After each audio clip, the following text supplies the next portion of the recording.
All right, poleaxe work. So there's so many different types of ways that people like to train for their poleaxe, or how they pick what poleaxe is good for them.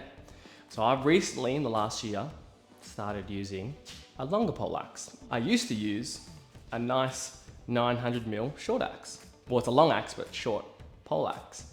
I found that was really good for grappling. So I was in close, chuck it to one hand, I could still grapple, do my exercise, do my sotos, because it's not so long. And I was still feeling like I could get a lot of power. And essentially the most power you can get is baseball swinging this thing. Boom. Which is fine, but you are limiting yourself with the power. If you got a two-handed axe, you want to be trying to get the max damage you can. So hitting someone once so they don't get back up. Using a shorter long axe, 900mm, is a good way to get into poleaxe fighting because you get used to running around with two hands and swinging. So I do find it's a good way to get into axe fighting. But the more I progressed on and the more people told me you need to start using a longer axe, I started to listen. So then I've moved on to a longer axe that comes up to my chest. As you can see, this axe is down here and it comes up to my hip. This comes up well past my nipples up to my chin. This axe is a little bit longer than I would like, but I've been training with it because of the power I can get while swinging it. When you are poleaxe fighting, you have to get used to bringing your hands in, using the axe to stave people off, and as well as flipping into one hand and fighting with a long axe in one hand. So I'm going to go through some tips and tricks on how to use a poleaxe. Remember, this is just what I use for my poleaxe fighting. There are many great fighters out there that have their own tips and tricks. So if you see them, go and ask them. And if something, contradicts what I say, they're probably right. Okay, this is just what works for me. Once again, I'm a 5'7". I'm a small boy. So my poleaxe fighting is going to be a bit different to someone that's 6'6" and 130 kilos. So there's a cat. Yeah, I agree. Let's do it. All right. So striking with a poleaxe. A few of the basics. So when you're striking with a poleaxe, a longer poleaxe, you want to bring your hands down about, I don't know, I'll say that's probably just under halfway of the whole haft. So from here, I've got a nice length up the top there that I can strike with, boom. And when I'm striking with the poleaxe, I never want to bring my axe down and back the same way when I strike. The reason for that is, if I'm coming down and I'm striking as hard as I can, I then have to bring all my muscles, the maximum amount of energy to get that axe back. But when I'm striking, my bottom hand is ripping that axe down and yanking it back. So the movement I'm doing with my hands, boom, boom. And then when I'm ripping that hand back, the head of my axe is actually doing a little circle. Boom. Circling. Boom. Because this rear hand is essentially rowing the boat and striking. So a lot of people think they have to strike with a poleaxe and they're coming, whoop, so, and you're hitting that, boom. But really in reality, I'm coming through and I'm whipping that axe. And I'm whipping it as hard as I can. And even if I am coming from an overhand strike, this rear hand is ripping that axe down. See how? But yes, you always need to be moving that axe head in a circle while you're striking. Boom. Obviously, if you've got a stationary target, your mate's holding it and you want to pick it, and you just want to come over the top and reef down, 100% that's still going to hurt. But when you're in close and you see someone, boom, boom, in 2 quick strikes, have a head check, get out of there. But if you've got time, you can look around, set your footwork up any way you like, here, and you can rip it down. But once again, I'm rotating that axe out. I'm not trying to do it all in one big motion. I'm ripping it down my whole body. So that's just basics of striking. When you're getting close, someone's trying to engage you, because when you're with the poleaxe, people don't want to get hit by a poleaxe, so they will try and hug you. A few defenses against that. Basic one, coming in, putting my haft into the enemy, boom, pushing it back. A lot of people like to walk around like this with an axe. I don't personally agree, because if someone's walking at me like this with an axe, I know they're not going to hurt me because they can't really do a lot of damage like this. I'm sure some people can, but I'm just going to hit their weapon because they can't really strike me too well, but if I hit their weapon, they have to fumble. And another tip for versing someone with a poleaxe is to hit their weapon. So if you're versing someone with a poleaxe like this, aim for this part of their weapon. If there's a little bit overhanging, try and knock that out of their hand. Because even if you don't knock it out of their hand, it's going to be a slight second where they slightly have to readjust. And when they're slightly readjusting, you can come in.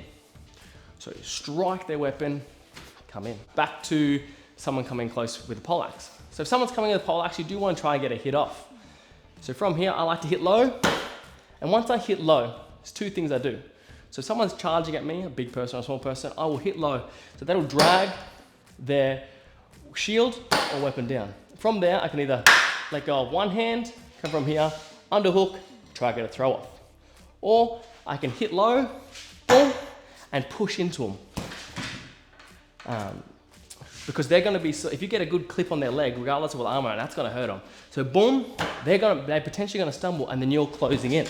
So your balance is never going to be off. If you're coming in, someone's charging, I strike their leg and I've come forward. And once you've struck their leg and come forward any way you can, then from there, that's where the grappling comes in. And with the grappling of the poleaxe, one of your main goals is to be able to control this bad boy any way you can. So when you come in, you're striking, boom, you engage with the grapple. You want to get your pole arm under control as quick as you can. You don't want it flailing around because someone could grab it, yank it out of your hands, or just hit it out of your hands. So when you get in close, you push it down, try to bring it up and grapple with someone with the poleaxe here. I don't like people posting out their weapon because if I see someone posting their weapon, I'll kick it and I'll kick it out of their hand. So I like to bring it close to their body or close to my body. The reason why I like to put it close to my body is because it's harder for them to hit it. Also, if someone tries to hit me, I've got another bit of protection. So I grapple from here, and if I want to, you can shoot an underhook underneath, and if you're really good, which I'm not, you can swap hands at the back and try and maneuver, grab around, lock your opponent in.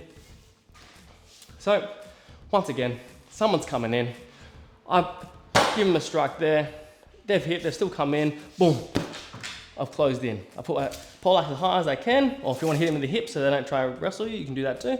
From there, I'm flipping my axe up, getting it nice and close, bring it in close to my body, and then I'm just getting my position out, trying to get a throw off, boom, throw that, or getting into a position, looking around for my team to come save me.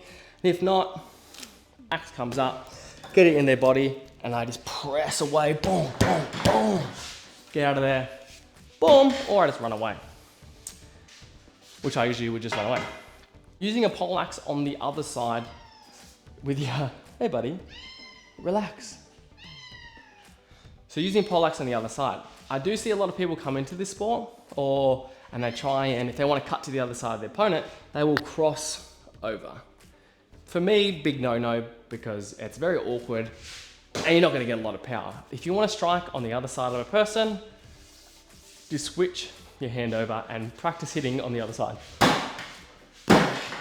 Boom. And then switch it over, boom, boom, boom.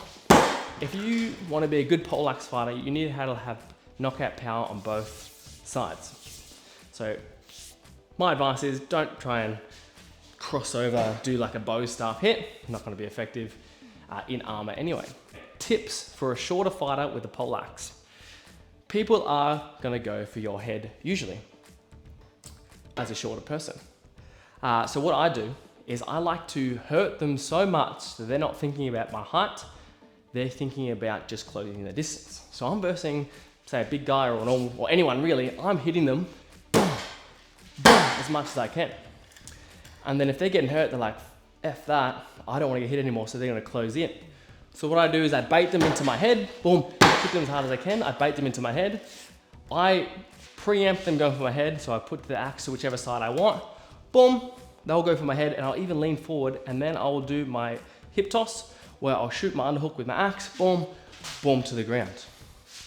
So make them come to you, which is my biggest tip for a shorter or smaller fighter. Make them so they want to come to you, because you just standing there, not doing anything, they're gonna be like, nah, this little dude's just gonna hip toss me. But if you're hurting them, there's a chance they're not gonna think about that and they are still gonna run at you. So use the tools of pain to create pain so they stop thinking about what they're gonna do to you, which is my biggest tip. But yeah, a little recap on poleaxe fighting. Ensuring that we are making circle movements with our axe head, boom, and not just coming back and forth like this, a lot of effort. This bottom hand is doing a lot of the work when it comes to the power. Because if you're nice and close and you rip this hand back, you can still get a nice close hit off. And if you're further away, you're still ripping that hand back and you're getting some good strikes. So remember, circles with your poleaxe. Another tip is attack. If you're attacking a poleaxe fighter, attack their hands. So attack the back of their weapon. So hopefully it knocks it out or gives you a second to clinch. And the other thing I went over is if someone is coming at you, still trying to get that one shot off into that leg and closing in, bring that axe in and doing what you can. So I hope this poleaxe, very quick poleaxe tutorial has helped you. I'll be doing more on the poleaxe once I devise a better way of teaching it. But yeah, these are all techniques that help me. If you have any other tips, chuck them in the comments, like and subscribe, and I hope you had a great day. Stay deadly.